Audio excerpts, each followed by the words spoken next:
Dari kemarin sakit perut. Oh iya. Kalau boleh tahu ibunya pernah berobat di sini? Belum pernah. Kalau boleh tahu ibunya membawa kartu identitas seperti KTP, Bawa. permisi ya dulu. Akan saya daftarkan dulu ya Bu. Apakah benar namanya Ibu Nisa? Benar. Tanggal lahir sama tempat tanggal lahirnya sesuai kartu KTP ya Bu? Sesuai. Ibunya ke sini datang sendiri apa dengan siapa? Sendiri. Berarti penanjarnya sendiri ya Bu? Kalau boleh tahu nama orang tuanya siapa Bu? Lisa. Pekerjaannya apa Bu? Dokter.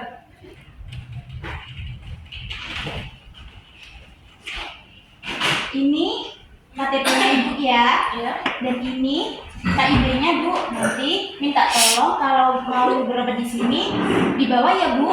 Oh iya. Selanjutnya Ibu menuju ke poli yang dituju ya, poli umum. Ya. Terima kasih Bu. Terima kasih, Bu. Semoga cepat sembuh. Latihan Sari NIM 001. Saya akan menjelaskan tentang teknik komunikasi TPAK di Pasienkes. Ini adalah materinya: pengertian, tujuan, contoh, prosedur, manfaat, dan referensi. Pengertian teknik komunikasi TPAK, tulis, baca, dan konfirmasi adalah teknik komunikasi lisan yang digunakan dalam fasilitas kesehatan atau Pasienkes untuk mencegah kesalahan komunikasi antar tenaga kesehatan. Prosedur T. Menuliskan pesan yang disampaikan oleh DPJP. Pemberian pesan pada lembar jawaban konsultasi bila menerima jawaban konsul atau pada lembar catatan terintegrasi bila melaporkan kondisi pasien. H. Membacakan kembali readback pesan yang sudah ditulis kepada DPJP, pemberi pesan. Selesai membacakan pesan, penerima pesan mengingatkan DPJP, pemberian pesan untuk melakukan konfirmasi, melakukan pengejaan dengan alfabet Indonesia. Instruksi yang terkait dengan obat lasa atau log alexonilate. K. Konfirmasi instruksi atau hasil kritis yang disebutkan oleh pemberi pesan dengan menjawab baik atau oke. Bila sesuai dengan instruksi atau pesan yang diberikan sebelumnya, konfirmasi dilakukan dalam waktu 1x24 jam dengan cara DPJP penulisankan nama, paraf, tanda tangan, tanggal, dan jam kehadiran di kolom stempel. Konfirmasi readback pemberi pesan di formulir catatan perkembangan terintegrasi. Tujuannya: 1. Membangun hubungan yang baik antara tenaga kesehatan dan pasien, menciptakan kepercayaan dan kenyamanan sehingga pasien merasa dihargai dan dimengerti. 2. Meningkatkan pemahaman pasien tentang kondisi kesehatan, menyampaikan informasi medis dengan bahasa yang mudah, dimengerti untuk mendukung pengambilan keputusan pasien. 3. Mendukung proses penyembuhan pasien, membantu pasien mengatasi stres, cemas, atau emosi negatif yang dapat menghambat proses penyembuhan. 4. Meningkatkan kepatuhan pasien terhadap pengobatan. Dengan konsumsi yang efektif, pasien cenderung lebih patuh pada rencana pengobatan yang diberikan. Manfaatnya bagi pasien: mengurangi rasa takut, cemas, atau marah, meningkatkan kepuasan terhadap layanan kesehatan, mendapatkan solusi yang tepat atau atas masalah kesehatan.